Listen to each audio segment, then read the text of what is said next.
ओम श्री गणेशाय नम नमस्कार बंधुगण आपण मानक आम यूट्यूब चैनल को स्वागत।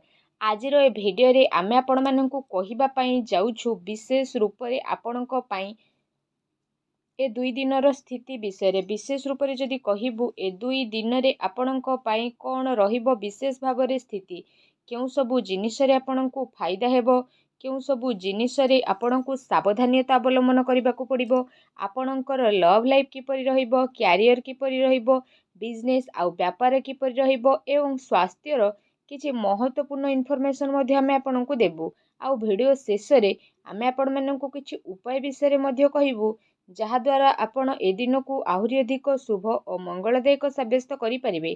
आग को वीडियो आरंभ करने पूर्व आमर आपण को रिक्वेस्ट कि जदि आपण आमर ए चैनल नुआ आछंती चैनल को सब्सक्राइब करंतु सांगरे नोटिफिकेशन बेल को मध्य ऑन करंतु जहाद्वारा समय समय सह नुआ नुआ वीडियो नोटिफिकेशन आपण को मिलिबो। तो आसंतु जानिबा किपरि रहिबो आपणक पई विशेष रूप रे ए दुई दिनर स्थिति। जदि विशेष भाव में आमे सबुठारु प्रथमे कहिबा कि कौन आपणक पई सतरे पॉजिटिव रहिबा पई जाउछि विशेष रूप से जदि कहिबा किछि राजनीतिक लोकंक द्वारा साक्षात आपणकर लोकप्रियता को बढ़ेइबो सांगरे जन संपर्कर कायरा विस्तार मध्य हेबो संतानक तरफरु तांकर क्यारियर को नेकी आपणको कोनोसी शुभ समाचार मध्य मिली पारे आपणकर सिद्धांतवादी दृष्टिकोण समाज आउ धार्मिक स्थल रे आपणको सम्मान जलक उपाधि मध्य प्रदान करिबो विशेष भाव में धार्मिक आउ आध्यात्मिक गतिविधि रे आपणकर महत्वपूर्ण योगदान मध्य रहिबो प्रॉपर्टी संबंधित कौनसी अटकीथिबा कार्य पूरा हेबार विशेष रूप से संभावना रही ता सहित जदि आमे कहिबा आपणको भल खराब चिंता मध्य आसीबो एहा सहित भाग्य संतान संबंधित कार्य रे मध्य सुविधा प्रदान मध्य करिबो आपणकर विवेक एवं आदर्शवादी स्वभाव विशेष रूप से आपणक पई महत्वपूर्ण उपलब्धि मध्य प्रदान करिबो ग्रहंकर स्थिति आपणक पई किछि संतोषजनक मध्य रहिबो जहा आपणक खिलाफ रे रहिथिला एबे से सब मध्य आपणक सपक्ष रे आसीबो आउ संबंध रे मध्य काफी सुधार आसीबो सबु कार्य आपणकर शांतिपूर्ण रूप से संपन्न हेबार नजर मध्य आसीबे ता सहित भावुकता कारणरू व्यवहारिक दृष्टिकोण आपणक कार्य मध्य देखा देबो आपणकर सकारात्मक आउ संतुलित भावना आपणको आग को बढ़िबा और निजर कार्य को सुचारू रूप से संपन्न करिबारे मध्य सहायता प्रदान करिबो घरे कौनसी धार्मिक उत्सवर आयोजनर योजना मध्य बढ़िबो आपण पुणी थरे निजे निजे को ताजा अनुभव मध्य विशेष भाव में करिबे एहा सहित अटकीथिबा बड़ पेमेंट मध्य मिलिबा कारणरू आर्थिक स्थिति रे काफी समय पर्यंत सुधार आसीजिवो जहाद्वारा आपणको काफी सुकून मिलिबो आउ आपणकर मन बहुत अधिक प्रसन्न रहिबो। आसंतु जानिबा आपणक पई कोन नेगेटिव रहिछि कौनसी प्रकार उधार ठारू आपण दूरी के रुहंतु धन लेन देन संबंधित कार्य करिबा ठारू छलना बा धोकार शिकार मध्य आपण होई पारंती कौनसी भी कार्य करिबारे अधिक भाबी चिंती काम करंतु नहीं एहा द्वारा समय आपणक हाथरू मध्य जाई पारे सामाजिक वस्तु को मधुर बनै रखिबार आवश्यकता रहिछि केबे केबे किछि नकारात्मक पुराणा कथा पुणी थरे उठी मध्य पारे जो कारण पाई आपण आपणकर मनोबल रे काफी टाइम पर्यंत कमी अनुभव मध्य करिवे निजर स्वभाव को पॉजिटिव बनै कि रखंतु ता सहित ए कथारे मध्य ध्यान देबार आवश्यकता रहिछि कि आपणकर सरल स्वभावर किछि लोक माने नाजायज फायदा मध्य विशेष रूप से उठाई पारंती जहाद्वारा आपणक मनर स्थिति किछि विचलित मध्य होई पारे अन्यर फैसला सुझेबारे आपणकर केते कार्य मध्य अटके पारे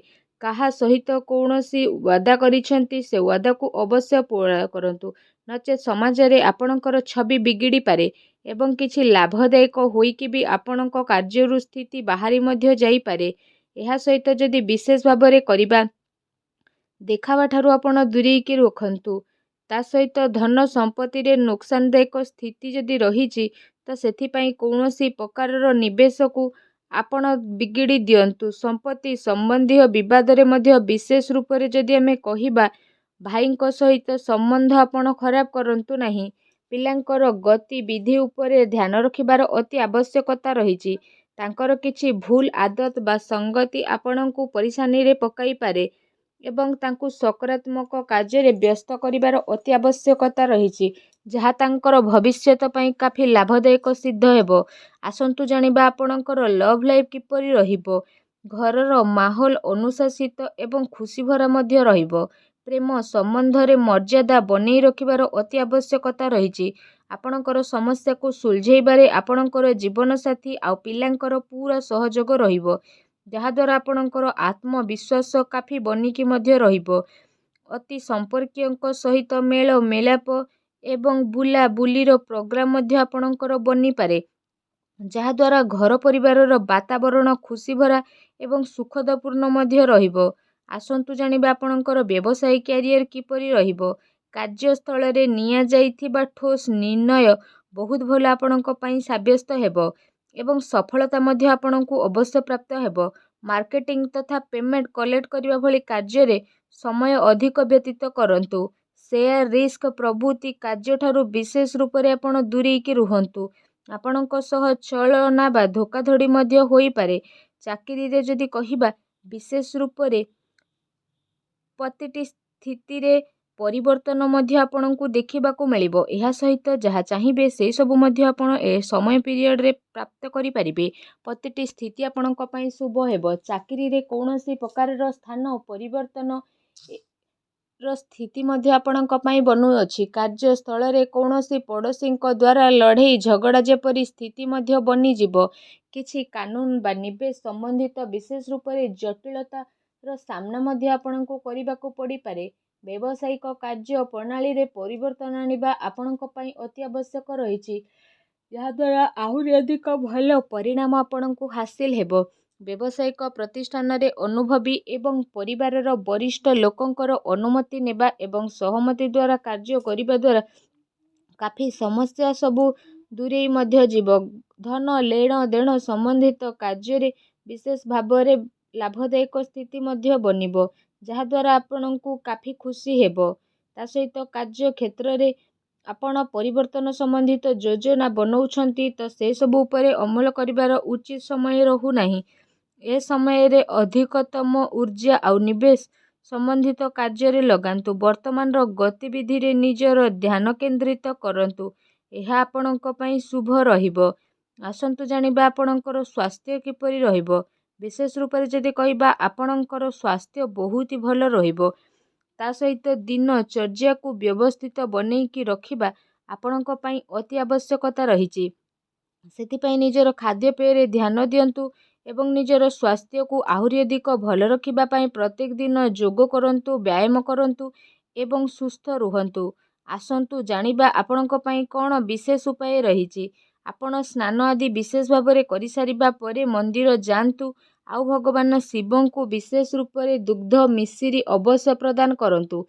ଏହା ସହିତ ଭଗବାନ ଶିବଙ୍କର ମନ୍ତ୍ର ଓଁ ନମଃ ଶିବାୟ, ଏ ମନ୍ତ୍ରର ମଧ୍ୟ ବିଶେଷ ଭାବରେ ମନକୁ ମନ 108 ଥର ଜପ କରନ୍ତୁ ଆଉ ନିଜର ମନୋକାମନାକୁ ମାଗନ୍ତୁ। ଏପରି କରିବା ମାତ୍ରେ ହିଁ ଭଗବାନ ଶିବ ବହୁତ ଶୀଘ୍ର ପ୍ରସନ୍ନ ହେବେ ଆଉ ଆପଣଙ୍କର ସମସ୍ତ କଷ୍ଟକୁ ମଧ୍ୟ ଦୂର କରିବେ। ଯାହା ବି ଆପଣଙ୍କ ଜୀବନରେ ପ୍ରୋବ୍ଲେମ୍ ଚାଲୁଛି, ସବୁ ପ୍ରୋବ୍ଲେମର ଅନ୍ତ ହେବ ଏବଂ ଆପଣଙ୍କର ସମସ୍ତ ମନୋକାମନା ଭଗବାନ ଶିବଙ୍କ ଆଶୀର୍ବାଦରୁ ଅବଶ୍ୟ ପ୍ରାପ୍ତି ହେବ ଆଉ ସବୁ କାର୍ଯ୍ୟ ଆପଣଙ୍କର ବହୁତ ଆସାନୀରେ ମଧ୍ୟ ବନିଯିବେ। ଭଗବାନ ଭୋଳାନାଥଙ୍କର ଆଶୀର୍ବାଦ ଆପଣଙ୍କୁ ପ୍ରାପ୍ତ ହେଉ। ସଚ୍ଚା ଦିଲରେ କମେଣ୍ଟ ବକ୍ସରେ ଜୟ ଭୋଲେନାଥ ବୋଲି ଅବଶ୍ୟ ଲେଖନ୍ତୁ। ତା ସହିତ ଭିଡ଼ିଓକୁ ଲାଇକ୍ କରିବା ପାଇଁ ଭୁଲନ୍ତୁ ନାହିଁ। ଧନ୍ୟବାଦ।